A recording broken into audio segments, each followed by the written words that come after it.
Old purse found underneath high school has wild contents inside. But before we start, please make sure you subscribe if you haven't already. Hit the notification bell and smash that like button. We really appreciate your continuous support. It's incredible how an item from your past can bring forgotten memories rushing back. During a routine demolition, these out-of-place vintage objects almost ended up in a trash heap, but their curious discoverers looked into their histories, and they were lucky they did. Their quest for answers uncovered some pretty incredible stories from decades gone by.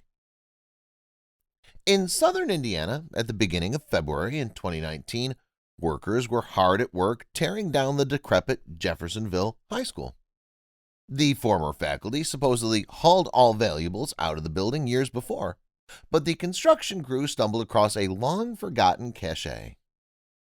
Before bulldozing the rubble, one worker fortunately spotted this lost purse. Though covered in dust and grime, it appeared to be in fair condition, and based on its weight, the bag was filled to its brim with objects. The workers took a break and decided to rummage through the bag. They expected to find some junk that teenagers stashed in the past few months, but nothing of the sort popped out. Instead, they gazed upon a bundle of objects from the early 1950s. A few newspaper clippings confirmed the date, and the retro items inside matched the era perfectly. For example, the crew popped open a vintage tube of lipstick that must have belonged to a high school girl way back when. Underneath that was a clue to her identity. A letter, carefully folded, lined the bottom of the bag, written to Marty from Torchy. It appears to be some kind of love note. The message hinted at a love triangle, as both the writer and a boy named Paul wanted to take Marty to prom. The workers notified the school board, and together they tried to figure out the owner of the abandoned purse. Based on the personal information and date of the news clippings, they guessed it must have belonged to Martha Ina Ingham, class of 1955. Miraculously, they were able to track down Martha, now splitting her time between Maryland and Florida, and ask her about the bag. The octogenarian confirmed she'd lost it long ago, and she revealed the dramatic story behind the love letter. Reportedly, Martha, or Marty, was quite the catch back in the day. Both Paul and Torchy asked her to prom, but in the end she decided to take an entirely different date, a boy named Carter Williams. Martha's and Carter's relationship didn't last past senior year, but the Jeffersonville alum was ecstatic to get her old purse and belongings back. They conjured up memories that hadn't crossed her mind for decades. Martha, understandably, had no interest in reviving this old romance, but there's no denying that thoughts of high school flames stay with us. Coincidentally, half a country away, a Georgia woman learned a similar lesson while cleaning her house. One chilly day in 2019, Ann Caldwell of Augusta, Georgia, decided to straighten up her house a little bit. But her spring cleaning threw her for a loop. Instead of bringing her ahead to the next season, one surprise took her back 60 years. The old woman lived alone, so she knew just about every inch of her home. When she cleared out a cluttered drawer, however, an unfamiliar sparkle in the back caught her eye. She reached for it and gasped. It was a class ring. Judging by its gold sheen and black engravings, it held great sentimental value. Except Anne had no idea how it got there. The inscription had the initials CS and indicated the owner graduated from Weatherford High School in 1959. The information only heightened the mystery. While Anne lived in Georgia, Weatherfield High School was 4 states away in Oklahoma. She had serious doubts about whether she'd ever track down the owner, but Anne knew she had to try. After a bit of research, Anne enlisted the help of Chad Wilson, the Weatherford superintendent of schools. Chad had access to all the records from the area, but couldn't make any promises about an answer. Chad got his hands on a yearbook from 1959, the same year as the ring. The only other information he had was the initials CS, but luckily only one student in the 62-person senior class matched them. Chad and Anne's likely target was Coy Sullivan, who also was one of the 3 valedictorians for the class. It was a revelation, but the case hit a brick wall. Chad couldn't find any current contact information for Coy. He wasn't even sure he was alive. Months passed by, and Chad almost gave up on the ring mystery. He still kept digging in his spare time, and one day he hit pay dirt. On Facebook, he came across the profile of Justin Sullivan, the adult son of Coy. Chad sent a message and held his breath. Amazingly, Justin responded and confirmed that Coy was very much still alive. The elderly man remembered the ring, too. He said that it was one of the most treasured possessions, and he always wondered what happened to it. Anne was thrilled to hear that the ring's owner had stepped forward. She immediately shipped it off to Coy's home, but also struck up a correspondence with him. More than anything, she wanted to know how a stranger's ring from 1959 wound up in her house. Together, they pieced together the answer.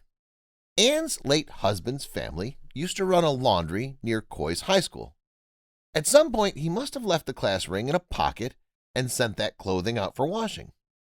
The timing of Anne's discovery was convenient, too. Coy had his 60th school reunion coming up, so he was excited to show off his long-lost ring at the ceremony. It's funny how high school can make such an impact on us. For instance, Adrian Pierce and Vicki Allen were high school sweethearts, together for nearly 2 years. Sadly, like most romances, it eventually came to an end, but Adrian was left with a memento he'd never forget. It was Vicki who ultimately ended the relationship, and Adrian hadn't seen it coming. It was right before the holidays, so it was a rough time to break up, but Vicki insisted on giving Adrian the present she bought for him. Spending Christmas without his beloved left Adrian heartbroken, so much so that he refused to open the mysterious gift. Still, he couldn't bring himself to toss it out, so he put it under his tree and left it there. As years went by, Adrian fell in love once again, this time with a woman named Valerie. Having nearly forgotten all about Vicki, he married Valerie without hesitation, and together they started a family. But the one time a year that Adrian would think of his ex-girlfriend was right before Christmas. As he continued to put out the present that he never unwrapped beneath the tree, naturally his family deemed it a bit odd and wondered what it could be. Years turned into decades, and even though Adrian had told his family that he'd never open the present, they'd finally had enough of the mystery. On the 47th year after the high school breakup, Valerie told him to open it already. So on December 23rd, 2017, Adrian wrote a Facebook post explaining the situation, which sparked a lot of interest from his social media friends. He finished by asking if anyone knew how to track down Vicki so they could reconnect and open the gift together. As it turned out, one of Adrian's friends from high school was friends with Vicki on Facebook, and he was happy to connect the two. Happy to hear from him, Vicki invited Adrian and Valerie to fly out and visit her home in British Columbia.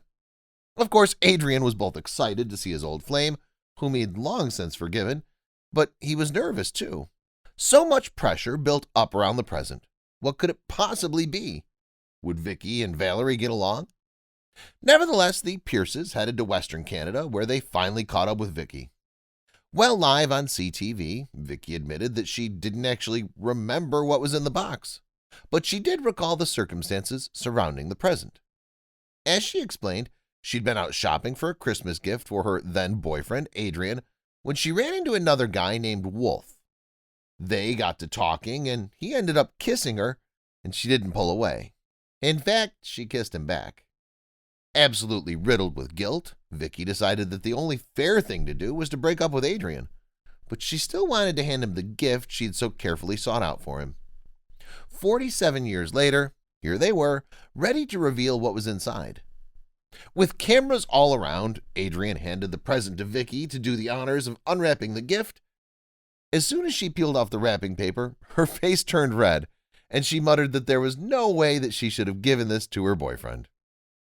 After much speculation surrounding what was inside the little package, it turned out to be a book titled Love Is: New Ways to Spot That Certain Feeling. It was a collection of comic strips by Kim Grove, inspired by letters the author had written to her own husband. While the book may not have been a teenage boy's taste, it did have a clear message of love behind it. And that wasn't all. When Adrian handed it back to Vicki, she opened the book and flipped the pages to reveal a personal note inside of it. While Adrian preferred to keep the inscription private, he did announce that he would frame the book and its shiny blue wrapping paper as a memory to treasure forever. With that, Adrian and Valerie bade Vicky adieu and headed back home. Still, the story was far from over. Unable to let go of the story itself, Adrian wrote a book about his experience. The live TV coverage of his meeting with Vicky gave him 15 minutes of fame, which he would use to promote the 47-year-old present. Aside from the book, Adrian also wanted to incorporate his story using another one of his hobbies, camera work. He announced plans to release a documentary, filmed by the one and only, that would cover what the book did not. Unfortunately, not everyone was psyched about Adrian's creative outlets. His own son called the entire story of his father holding onto a 47-year-old present from an ex-girlfriend stupid. Even Vicky said the whole ordeal was a bit worrisome. It seemed like the story itself had given Adrian a sense of purpose and a source of inspiration. He was happy to have reconciled with his former love and to have received some attention for refusing to give up on his dream. Their success story actually inspired another former couple to think about their past. If you spotted these two lovebirds back in the 1960s, it would have been safe to assume that they were ready to spend the rest of their lives together. In fact, there was nothing they wanted more. But things weren't so simple. Janice Rude came from a working-class family in Reno, Nevada. Her father encouraged her to seek a better life than the one he had, and so Janice set off to earn a degree in biology. Her father agreed to help her pay for her tuition. Janice enrolled in Occidental College in the early 1960s. By her sophomore year, she was doing well in her classes and figured she had a handle on university life. But one turn of events changed it all. She fell in love. Though he was only a freshman, Prentice Wilson made an immediate splash on campus. He won the presidency of the Kappa Sigma fraternity and rebelled against its national brotherhood when they refused to admit a black student. This bold stand made Prentice hard to forget, notwithstanding the fact he was charming and handsome. For Janice, he looked like her knight in shining armor. She worked in the school cafeteria to pay for her education, and Prentice made a point of chatting with her every day. Both students eagerly hoped to bump into each other on campus, though they hadn't learned each other's names yet. Prentice made sure he was among the first students to enter the cafeteria every meal, just so he would have extra time to talk with Janice. After a few weeks of flirtation, he worked up the courage to ask her what her name was. He never forgot it. While these brief conversations continued for months, the relationship didn't evolve beyond that. Both Janice and Prentice were clearly enamored with one another, but neither felt brave enough to suggest an actual date. Finally, Janice decided to take action. After learning that Prentice went home to spend Thanksgiving with his family, she hopped in her car and drove 160 miles to his home. She knocked on his door, but was at a total loss for words when Prentice answered. But Janice didn't need to say a word. Prentice was over the moon that his cafeteria crush suddenly showed up at his door. He invited her inside, where Janice met his parents and even shared their Thanksgiving meal. After that fateful holiday, Janice and Prentice were inseparable. As their love flourished, the two students began making plans for a future. It seemed perfectly natural. Why wouldn't they be together forever? Then Prentice made the big leap. He proposed, and Janice said yes. They were never more in love than at this very moment. Little did they realize, however, that not everyone approved of their imminent marriage. Janice's father had no interest in seeing his daughter get married so young and throw away her future. He gave her an ultimatum: either leave Prentice or she'd stop receiving tuition and likely never graduate. Earning a diploma meant everything to Janice. Tearfully, she broke off her engagement to keep her family ties and professional hopes intact. She and Prentice were both, of course, devastated. The ex-fiancés went their separate ways, though they never forgot each other. Prentice became a tax attorney in San Francisco, while Janice ran a successful diving board company in Seattle. Both of them married other people, though the unions later ended in divorce. Nearly 5 decades later, Janice's mother passed away. As she was going through her mom's personal effects, Janice found something totally unexpected in a purse: a newspaper clipping announcing the Rude-Wilson engagement. If her mother carried it after all these years, Janice realized her romance with Prentice must have really meant something. The tricky part was that Janice barely made any contact with Prentice in the years following graduation. Now she couldn't get him out of her head. Was she crazy to still be thinking about her old flame after almost 50 years? Through the grapevine, Janice learned that Prentice was essentially in the same boat she was in. Not only had his mother recently passed away, but he too was divorced. It seemed like fate. Hoping for a miracle, Janice gave him a call.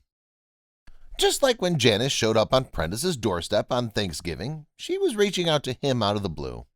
As luck would have it, he was once again elated to find Janice checking in on him, and Prentice had one more remarkable coincidence to share. His mother also carried around a newspaper clipping about their engagement during all those years apart. It seemed like a sign. Within 2 months, these star-crossed lovers were engaged to be married for the second time. This go-round, however, nobody could stand in Prentice and Janice's way. They finally married each other in 2012 on Occidental College's campus, surrounded by old friends and classmates. The couple regrets that they had to spend so much time away from each other, but they're now more focused on what's ahead. These days, Janice and Prentice are always driving off to some new adventure, and no road is off limits. Adrian and Vicky might be surprised to hear about one unusual long-time romance in California. From their earliest days as a couple, Candace Frazee and Steve Lubansky went out of their way to show just how much they loved each other. They weren't afraid to use unconventional displays of affection either. They showered each other in presents, even if it wasn't a special occasion. These two honey bunnies went all out, constantly striving to one-up their latest gift efforts. Of course, that only became harder and harder. Ahead of Valentine's Day 1993, Steve knew he really had to nail it. Unfortunately, he had no present ideas come to mind, so he wandered into town and hoped he would stumble upon some inspiration. Noticing a display of Valentine's goodies, he entered a local florist shop.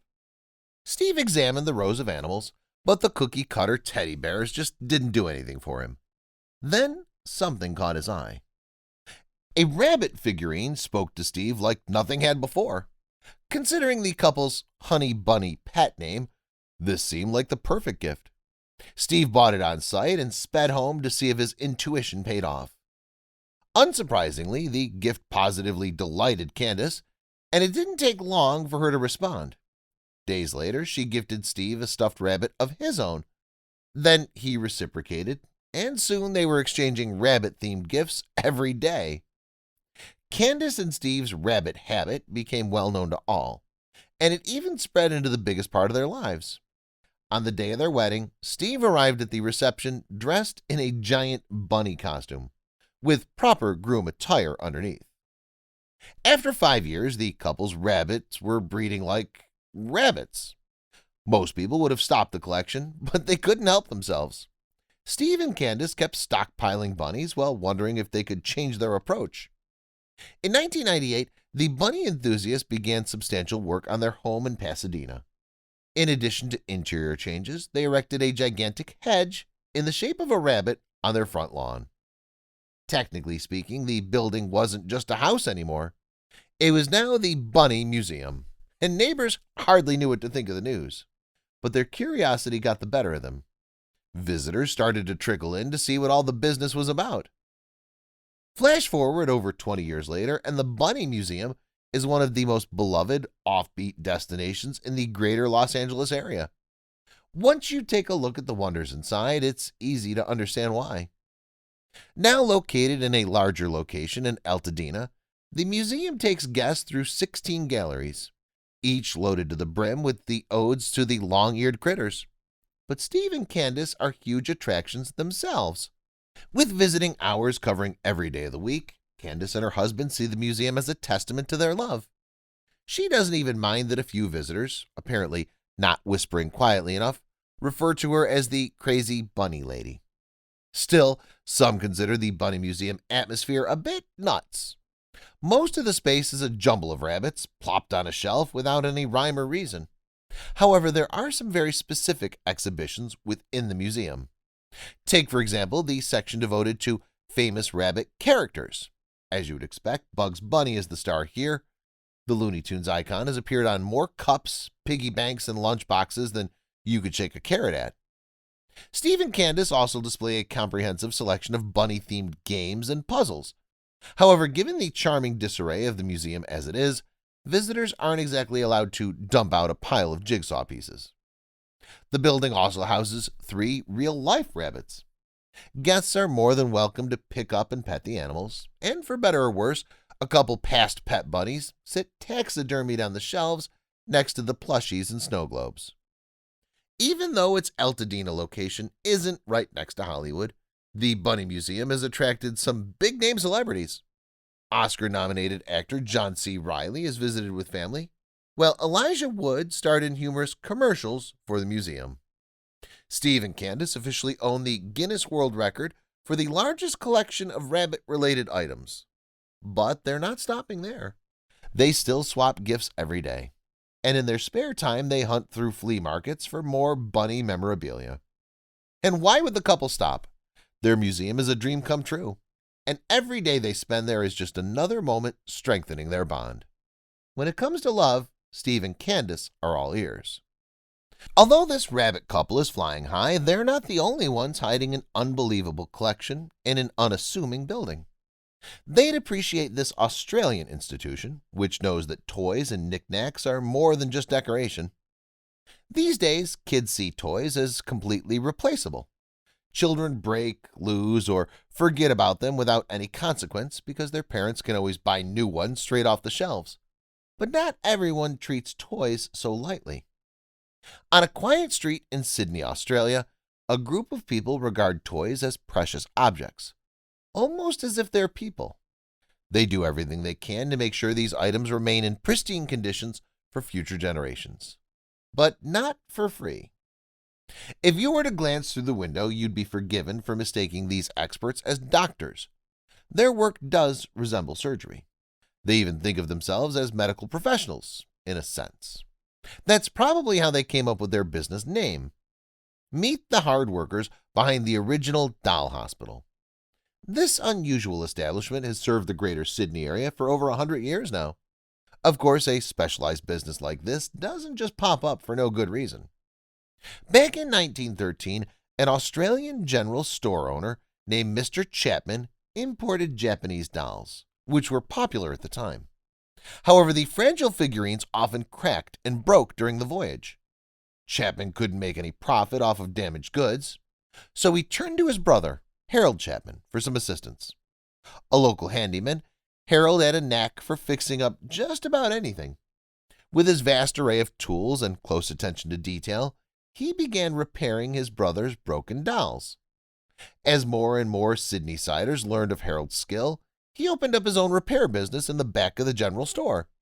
While he patched up all manner of household goods, toys became his specialty. Following the end of the Second World War, Australia lifted its importing restrictions, and Harold found himself flooded with more business than he could handle. It was a good problem to have, but a problem nonetheless. With his clientele base growing, Harold needed more hands on deck. He passed along the shop to his son, Harold Jr., who understood they needed more space for their large inventory. He relocated the store to its current location. All these years later, the original doll hospital remains a family business. Jeff Chapman, the grandson of the elder Harold, acts as the owner and surgeon-in-chief. Even in his 70s, he takes playing with toys quite seriously. But how has he been at it for so long? It's hard to believe how a doll hospital could survive in the age of online shopping, but to put it simply, they're good at what they do. Few other establishments in Australia or the world can mend precious items with such surgical precision. Plus, they deal in saving highly personal and sentimental possessions. Most are one of a kind. Jeff says it's not unusual to see a customer burst into tears once they see a previously damaged item restored to mint condition. And make no mistake, this is hard work. Each member of Jeff's team is a trained professional, and any slip-ups could result in an irreversible mistake. They might not be MDs, but that doesn't mean they don't take their job seriously. The hospital comparisons don't end there either. The front of the store even presents itself as a type of hospital, with separate areas dedicated to different types of repairs. Whatever the patient may be, they'll find a place to treat it. Naturally, any doll hospital worth its salt has a ward for vintage doll houses. These masterpieces are among the most detailed items on the antique market, so they require extra care. After all, the most coveted doll houses sell in the millions. But the hospital doesn't shy away from ordinary items. Many teddy bears, often the most loved and run-down personal items, come through to get restuffed or to get a torn limb reattached. Of course, the doll remains the true mainstay of Jeff Chapman's business. No two are alike, so employees always have to stay on their toes. Some parts of the repair process are especially challenging. According to employee Carrie Stewart, "The thing I like the least is eyes. It's a very difficult balancing act to get them right, so it does take a while. Sometimes I have to do them 3 times before I'm happy with them." Because dolls come in every shape and size imaginable, the shop has to keep a vast array of spare parts in stock. The tinkerers in the back are always linking up different limbs, torsos, and heads. But as much as the workers are like doctors, they're also artists. They know the details are what really makes a doll precious. Many of their orders are to replace a toy's hair or touch up its color. Emotionally speaking, these things really connect a person to their childhood mementos. Work at the original doll hospital is far from typical, but the employees certainly take great pleasure in it, and so do their customers. At this hospital, everybody leaves smiling, whether these smiles are genuine or just painted on.